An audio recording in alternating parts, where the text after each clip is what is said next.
नमस्कार मित्रांनो, मी आता चाललो आहे खिलेरीला घेऊन. खिलेरीला खायला ठेवलं होतं आज सकाळीच. तिने कुट्टी व्यवस्थित खाल्लीच नाही, तशीच कुट्टी आहे. पण तिला आता तहान लागली असेल, पण ती आज जाणार आहे चरायला. ती आता बाकीच्या जनावरांसोबत तिला चरायला घेऊन जायचं आहे. तर हिच्या गळ्यात लाकूड बांधलं आहे मोठं, नाही ती कंट्रोलच होत नाही. तर ह्याला सोडलं मोकळं. सोडू का खिलेरीला? चल ऐक खिलेरी चल. आज लई दिवसातून चालली. जसे नवे जनावर आले ना तशी ती चरायला जात नव्हती. 5 महिने झाले ती चरायला जात नाही. 4-5 महिने झालं. हे गंगा चल बघरी बाई चल ना. चल काढून जाऊन द्यायचे. बरं खिलेरी बरी आहे, लय पळापळ करते. त्याच्यामुळे सगळ्यात मोठं लाकूड खिलेरीला बांधलंय. लय पळापळ करते, परत मारामारी लय करते. आता ह्याच्यात सगळ्यात जास्त मार्गी गाय जर कोणती असेल ना तर ती खिलेरी. खिलेरीला सगळे भीतात. आकाराने छोटीच आहे पण मारायला डेंजर आहे खिलेरी. शिंग पाठीमाग आहेत तरी पण लय धडक देते. बाकीचे गिर मारतात पण थोडंसं. खिलेरी एखाद्या जनावर मारायला लागले ना लय मारते. त्याच्यामुळं तिला वृंदा भेटे, गंगा भेटे, शुभश्री सगळ्या भेटतात, स्टॅलिन वगैरे. आणि नवीनवाले जनावर आहेत ना तर ते पण भिणार खिलेरीला. आता गेली तर व्यवस्थित खिलेरी बरं का इथून, पण ती इकडे येताना गडबड करते, लवकर येते. कोट्याकडं पप्पा 5:30ला निघतात ना तिकडून काटवणातून, तर खिलेरी 4 वाजताच घराकडे यायची, गडबड करेल. आणि आता मध्ये मध्ये आवाज येतो ना वासराचा, तर ते खिलेरीचं वासरू सारखं ओरडते, सारखं आवाज येते. बघा आवाज येतो त्याच्यासारखं. त्याला कळलं वाटते की आई चरायला गेली. आपला तीळ भारी आलाय बरं का. हो असा ह्याला शेंगा दाट वाट लागल्या. तिळाला शेंगा नाही म्हणत, त्याला काय म्हणतात काय की ज्याच्यात तीळ असतो त्याला, कुडी का पुडी काहीतरी. भिमुंग पण चांगला आहे आणि तीळ पण चांगला आहे. चला आता घरी जातो. खिलेरी लेच कडू गाय. थोडा रस्ता पुढं गेली बरं का आणि परत चुकून महागारी आली. महागारी आली म्हणजे आपल्या शेतात घुसली.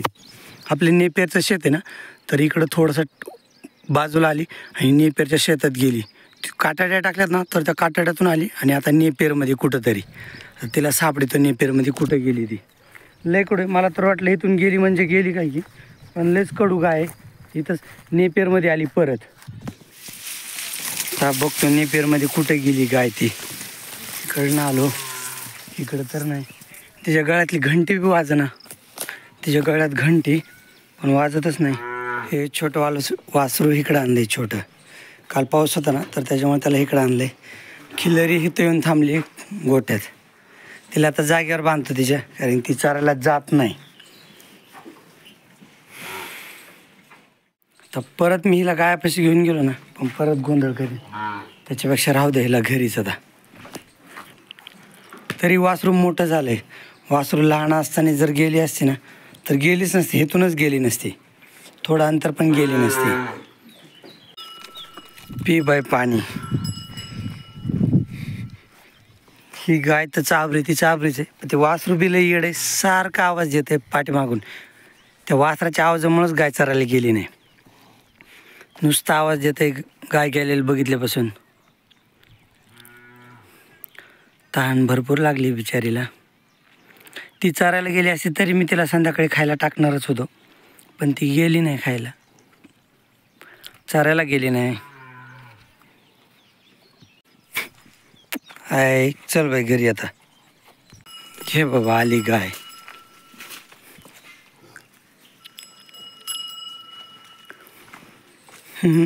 हे लिहिले खिलेरी आहे. चल तुला आता जागेवर चल बाई बांधतो. चल जागेवर ये चल. चरायला गेली नाही. हिला मी दावा बी नेला नव्हतो सोबत. म्हणलं आता चरायला जायचं तर कशाला दावं. ती अशी लय गरीब आहे, शांत आहे ती. म्हणजे अशी सुटली ना तरी गटते लवकर, पण ती चरायलाच गेली नाही आज. आणि ते असं करते ना तर त्याच्यामुळे आम्ही इतक्या दिवस तिला चरायला जाऊन देत नव्हतो. पण म्हटलं आता 4-5 महिने झाले वासरू होऊन, वासरू बी मोठं झालं आहे ना तर त्याच्यामुळे म्हटलं जाईल आज चरायला, पण ती गेली नाही चरायला. आणि ते पाठीमागं वासरू आताक्षी शांत झाले, नाही तर गाय बघितली ना तेव्हापासून शांत झाले, नाही तर सारखा आवाज देत होतं. तर आता बैलगाडी तयार केली, आता जायचं काटवणातल्या शेतात.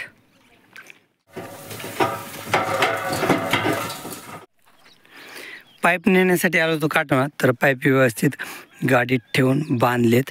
बाकी आपली बाजरी अशी चांगले भिजवल्यापासून जास्त हिरवी झाली चांगली.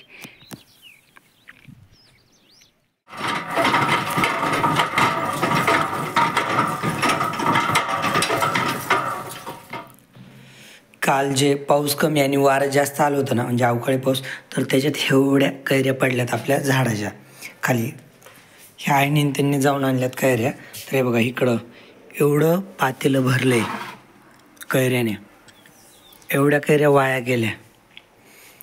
आणखीन फक्त एकच पाऊस आला, आणखीन 2-3 पाऊस आले तर मग तर जास्तच पडतं बाबा. एवढं पातेलं आणि एवढ्या मोठ्या कैऱ्या वाया गेल्यात. हे छोटं वासरू त्याच्या जागेवर आणले बरं का, त्याला आता खायला शिकवतो, पान देतो त्याच्या तोंडात. हां, घेतलं त्यांनी तोंडात, आता खात बसते ते. आज बी दिवसभर आभाळ आहे, आत्ता थोडंसं ऊन पडले, नाही तर आज बी दिवसभर आभाळ आहे. पण आता ऊन पडले ना त्याच्यामुळे आज पाऊस यायचा नाही. पण आज तर आपण गहू बी नाही काढला, आज आभाळ परत भिजलेला गहू आहे, त्याच्यामुळे आज गहू काढला नाही काय नाही. त्याच्याला आपण गहू काढू घेऊ आपल्या ह्याच्या शेतातला, पेरूच्या शेतातला. आपल्या गव्हाच्या शेतांना लय उंदरं होते, उंदरांनी गहू बी खराब केलाय.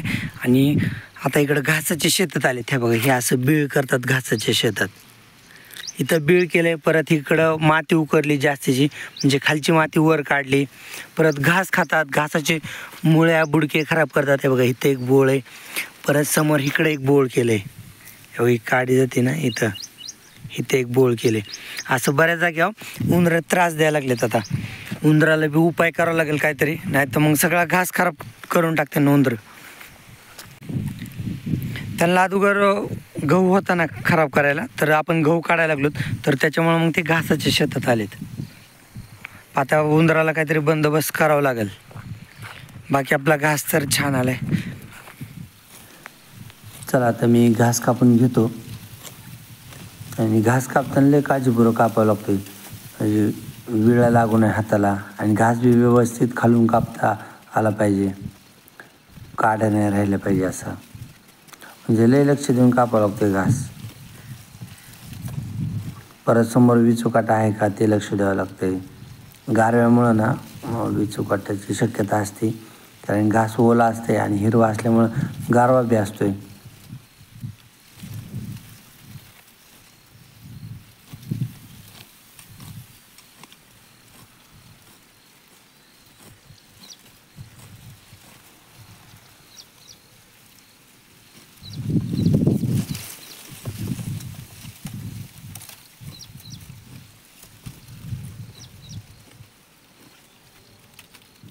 एवढा घास कापलाय मी, तर आता हे धुडक्यावर घास गोळा करतो आणि घास घरी घेऊन जातो.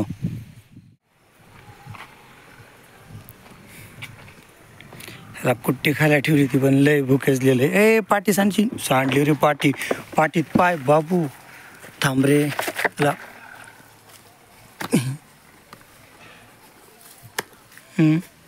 कळतच नाही, तर लय भुकेजलंय, तेवढा घास खाऊन घेत आहे. बैलाचा घास खायचा होत आला, संपत आला. मी आता बैला मागचं शेण ओढून घेतो. शेण या खोऱ्याने असं पाठीमागं ओढायचं, हे असं ओढून इकडे टाकून द्यायचं. उखंड आपला पाठीमागच आहे जवळ, तर त्याच्यामुळे मग हे शेण असं ओढून घेतो. चला आता बैला मागचं ओढतो, लाली आणि सगळ्यात जरशगायचं शेण ओढून घेतो. इथलं शेण मी असं महाग ओढून ठेवलं की लगेच गायने शेण टाकलं. हे शेण मी सकाळी उचलून उखंड्यावर टाकणार, आता तिथंच मागं राहून देणार. आता बैलाने घास खाल्लाय, थोडा भुसकट खायला टाकतो आणला, म्हणजे भुस्सा खाल्ला ना पाणी पिते. एक ताबळ आल्यावर जास्त पाणी पित नाहीत. चला तर 6 वाजले, दिवस मावळायची वेळ आहे. ह्यांना खुराक ठेवून घेतो गायला. हिला इकडंच असते. रात्री पाऊस आला होता ना, म्हणून हिला तिकडं नेलं होतं थोडंसं गव्हाणीत खाण्यासाठी. नाही तर ही गाय रात्री पण इकडंच असते झाडाखाली. बारक्या पिल्ल्याला पाणी दाखवून घेतो. आता हरण्याचा नंबर आहे. हरण्या झाला की लालीला दाखवायचं. मग लाली झाली की ती बांडी कारवडी ह्या गाईच्या पलीकड ती. नंतर पिल्लं पांढरं पिल्लू संध्याकाळी पाणीच पित नाही. ह्या गायला खुराक ठेवलं ती खाली खुराक खाती. लाली चल वय पी पाणी. पिती राव पाणी. हे शिवश्री चल हट पलीकड हट. तेव्हा ती गंगा तिकडे गेली लालीच्या बाजूला. हे देवशेनी देवशेनी. ते बघा ती सीता कुठं गेली. आता खाती मार. चला सगळे मध्ये स्टायलिन चले बाई. आता दिवस माझी वेळ. जनावर बी आले. राणीच्या शिंगात ते दाव अडकत आहे सारखं. तिचं ते मोठं दाव काढलंय पण हे घंटीचं दाव आहे. घंटी बी सोडावं लागेल. सारखी शिंगात अडकली की गळ्याला जाम होतं. चला त्या गंगाला नेतो त्याच्या जागेवर. चले चला त्या पिल्ल्याला सोडले. आज धारा लवकरच उरकून घ्यायच्यात कारण की आता इथून पुढं उन्हाळा चालू झाला ना तर दिवस मोठा मोठा होणार. तर त्याच्यामुळं धारा लवकर लवकर काढायच्या. लवकर म्हणजे 6:30 वाजता धारा काढायच्या. तर आता इथून पुढं मग उजेडच राहतो ना. अगोदर आपण हिवाळ्यात 6:30 धारा काढायचो 7 6:30. तर त्यावेळेस अंधार होऊन जायचं. दिवस छोटा असायचा ते. आता दिवस मोठे होणार आहेत ना मग उजेडात दूध काढून घ्यायचं. त्या खिल्लेरीचं झालं की गंगाचं काढायचं. तर पिल्लू पिते उगं थोडंसं अर्धा लिटर दूध ठेवतं ते. बाकी 1.5 लिटर 1 लिटर अर्धा लिटर असं ठेवतं दूध. मग ते शेवटला काढून घ्यायचं.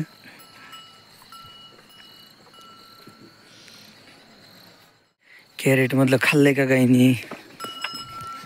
खाल्लंय व्यवस्थित खाल्लंय. कॅरेट बाजूला ठेवतो म्हणजे पिल्लू पुन्हा पाय देणार नाही. नाही तर कधी कधी शेण टाकतं त्या कॅरेटमध्ये. इकडं गाईकडं बघतं आणि शेण टाकून देतं कॅरेटमध्ये.